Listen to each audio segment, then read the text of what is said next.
You never listen to me, do you? I mean, if you did, you'd know there's two things you don't mess with in Texas: a rancher's land and his water. So picture this: a crisp morning coffee, steaming in my hand sun, just starting to burn off the mist. And then right there on the edge of my family's land, I spot something that makes my heart just about stop. One of those blindingly green plastic signs hammered right into the dirt overnight. Fresh paint, still sticky in the sunlight. And what does it say? Welcome to Blue Creek Community Public Dog Park HOA property. My mug nearly slipped right out of my hand. Now you have to understand, this isn't just dirt to me. My family's been working this land for 4 generations. I can tell you every oak, every stretch of barbed wire, every place the soil gives way to that red Texas clay. So to see those words HOA property slapped over the ground where my granddad once taught me to fix a fence well, let's just say I wasn't in a laughing mood. And as I stood there, I could already hear the HOA board cackling somewhere in their marble counter kitchens, thinking they'd finally outsmarted the stubborn old rancher next door. Here's how they pulled it: while I was off fixing the barn and helping a neighbor with his fence line, those snakes filed some paperwork with a couple forged signatures and a fake neighborhood map. Just like that, the main stretch of my lower pasture, the part with the well and the water pipes, ended up in their greedy little hands. Not just any patch of land either. No, they took the piece that holds the water rights, the same well that feeds most of those fancy houses down in Blue Creek Estates. Then, as quick as a summer storm, they fenced it off, tore out my crops, and flattened everything to make a dog park. I stood there watching 2 golden retrievers pee on the cracked foundation of my old barn, teenagers tossing a frisbee, and I felt my blood pressure spike. But here's the thing: I didn't shout. I didn't make a scene. I just walked back to my house, set my coffee down, and headed for the old filing cabinet in the study. That's where my granddad kept every deed, contract, and map that ever mattered. Took me less than 10 minutes to find what I needed: the original water rights agreement from 1971, still smelling faintly of pipe tobacco. It was simple. The HOA could use our well for a yearly fee as long as the family allowed it, and I could revoke it any time with a single signed form. And that's exactly what I plan to do. But let me back up a sec, because this story isn't just about revenge or water. It's about family pride and how far a man will go when someone pokes the hornet's nest one too many times. I'm John Dawson, 57 years old, born and raised just outside Crestwood, Texas. My wife's been gone 10 years now, God rest her soul, and my boy Liam works up in Dallas as an engineer, so it's just me and the land most days, and honestly, I prefer it that way. Thing is, Dawson Acres used to sit on the edge of nothing but trees, fields, and a few dirt roads. 20 years ago, nobody cared what happened out here. But then Blue Creek Estates came along, all solar panels, golf carts, and city folks who call the sheriff when the rooster crows. At first, I tried being neighborly. Fixed fences, let the kids ride horses, even dropped off hay in a bad drought. But the more they built, the more they acted like they owned everything, griping about the smell of cows, the dust on their SUVs, and my old tractors parked in plain sight. It was Brenda Sharp Nose, even sharper tongue, who led the charge. HOA president clipboard always glued to her arm. "Mr. Dawson, have you ever thought about turning your land into something useful like a dog park?" she chirped one day. I laughed right in her face. Didn't see much of her after that until last week, when the signs and the machines showed up tearing into my land like they'd never heard the word trespass. Now, I'm no fool. Land disputes happen. But this one felt personal. I'd refused to join their little club years back, and they'd been gunning for me ever since. So Brenda and her crew cooked up a neighborhood plan, faked some documents, and slid them past a city clerk who probably wasn't paying attention, or maybe was paid not to. Suddenly, they had a legal claim on 12 acres. No warning, no payment, no nothing. Just took it. That first morning, standing there, boots half buried in the new dirt, I watched a woman throw a tennis ball off my old water pump, the same pump feeding their neighborhood. She grinned at me like she'd already won. But all I did was walk away back to those old papers. Because you don't win a fight like this by yelling. You win by knowing what the law says and by being stubborn as a drought. I called a lawyer, a real firecracker named Carter. When she saw the original agreement, she just about did a cartwheel. They can't do this, Mr. Dawson. Revoke it. Today. So I did. That night, I went out, unlocked the pump house, and threw a new steel lock on the main valve. Then I shut off the water cold turkey. By sunrise, Blue Creek Estates was bone dry. Toilets wouldn't flush, lawns wilted, and the panic was glorious. I sat on my porch, sipped my coffee, and watched as angry residents and Brenda herself swarmed the park entrance, shouting into cell phones like that'd bring the water back. Brenda came barreling up my drive, wild hair and high heels, shouting, "You cut off our water." "No," I said, "I cut off my water. You just happened to be stealing it." She threatened lawsuits, waved city documents, but I just handed her a copy of the revocation notice and closed the door, watching her stomp back to her SUV, tires spinning. Well, I'll admit it was the best I'd felt in months. But that was just round one. By afternoon, homeowners marched up to my fence with homemade signs, "Reconnect our water." I ignored them and called Liam. He laughed. "Dad, you really shut off the water for 80 HOA houses.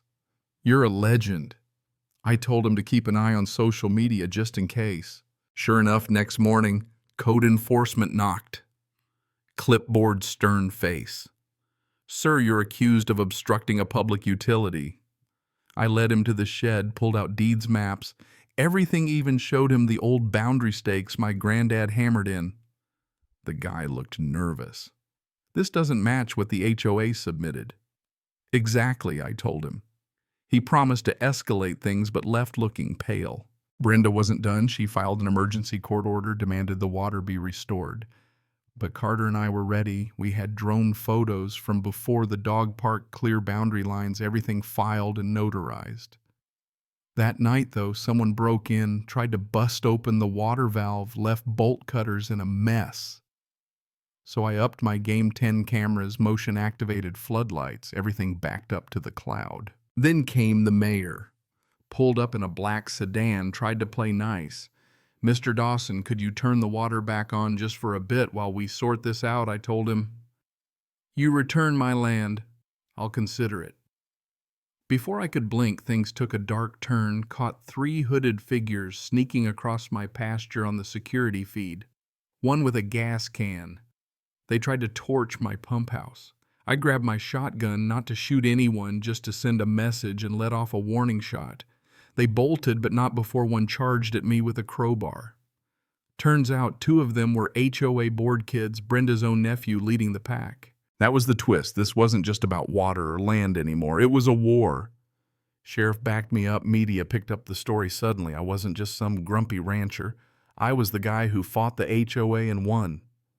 Support poured in handwritten letters, gift cards, ranchers from across Texas sending me gear. Even a lawyer offered to join Carter's team for free. Brenda's next move, smear campaign. Flyers all over Blue Creek. John Dawson is a danger. He pulled a gun on children. She tried to get the city to seize my whole ranch, filed a petition for eminent domain.